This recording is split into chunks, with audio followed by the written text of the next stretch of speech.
একদিকে গ্রীষ্মের তাপদাহে অতিষ্ঠ জনজীবন, অন্যদিকে মাঝে মধ্যে শীতল পরশ ভুলিয়ে দিচ্ছে বৃষ্টি। পিচ ঢালা রাস্তাগুলো জ্বলছে, বাতাসে যেন আগুনের গন্ধ। ক্লান্ত অতিষ্ঠ জনজীবন, ছায়ার আশায় ছোটাছুটি করছে সবাই। ঠিক তখনই এক অদ্ভুত জাদু নিয়ে হাজির হয় প্রকৃতি। খরতাপে বিবর্ণ হয়ে যাওয়া শহরের কোণা ঘেঁষা স্কুলের আঙিনায়, রাস্তার পাশে, বাড়ির সামনে প্রকৃতি যেন আপন খেয়ালে এক রঙিন পসরা সাজিয়ে বসে। গাছে গাছে দুলছে সোনালি সোনালুর থোকা থোকা ফুল।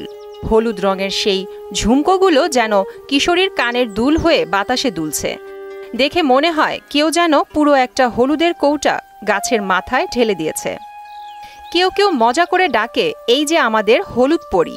রোদের আলোয় ঝলমল করে সেই সোনালু ফুল, যেন সূর্যের সাথেই প্রতিযোগিতা করছে আলো ছড়ানোর। এদিকে আরেক রঙিন বিস্ময় কৃষ্ণচূড়া। তার টকটকে লাল আগুনের রং দেখে মনে হয় যেন গাছের ডালে ডালে আগুন লেগেছে। বৈশাখী বাতাসে সেই আগুন যেন নাচছে, ছড়িয়ে পড়ছে শহরের প্রতিটি কোণে। কৃষ্ণচূড়া এসে ঘোষণা করে, আমি এসেছি গ্রীষ্মকে রঙে রাঙাতে। এই লাল হলুদের জোড়া সৌন্দর্যের মাঝে হঠাৎ চোখে পড়ে জারুল। রাজকীয় বেগুনি রঙে মেখে থাকা তার ডালপালা যেন চুপি চুপি বলে, আমিও আছি গ্রীষ্মকে সাজাতে।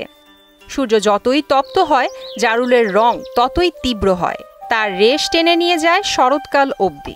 আরও আছে হিজল, বনলতা, রাধাচূড়া, বাগান বিলাস, আরও কত যে নাম না জানা ফুল। তারা কারো নজরে পড়ে না ঠিকই, তবু নীরবে নিভৃতে সৌন্দর্যের আলো ছড়িয়ে যায়। এই সৌন্দর্যে পথ চলতি মানুষেরাও মুগ্ধ।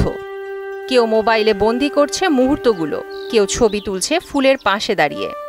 এক এক ঋতু, এক এক প্রকৃতি আমাদের এক এক জিনিস উপহার দেয়। তার মধ্যে এই প্রচন্ড গরমের মধ্যে, গ্রীষ্মের দাবদাহের মধ্যে আমরা যেটা আমাদের মধ্যে প্রশান্তি নিয়ে আসে, তার মধ্যে আমরা দেখি এই গ্রীষ্মের যেসব ফুলগুলো আমাদের প্রকৃতিকে সাজাচ্ছে, সবুজ প্রকৃতির মাঝে তারার মতো করে জলে ফুলগুলো, সেগুলো দেখে আমার মতো প্রকৃতি প্রেমীরা বিমোহিত হয়। সাধারণ মানুষজন মন চায় এখানে সারাক্ষণ বসে থাকি।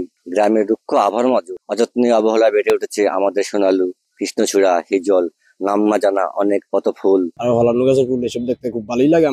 পথচারী যারা দেখে তাদের অনেক ভালো লাগে। হঠাৎ কারো মুখে শোনা যায়, এই গরমেও এমন সৌন্দর্য। প্রকৃতি আসলে কখনো কৃপণ হয় না। বিশেষজ্ঞরাও বলছেন, পরিকল্পিতভাবে যদি এই গাছগুলো রোপণ করা যায় বাড়ির সামনে, স্কুলের আঙিনায় কিংবা রাস্তার পাশে, তাহলে প্রতি বছর এপ্রিল থেকে জুন পর্যন্ত রঙে রঙে ভরে উঠবে আমাদের চারপাশ।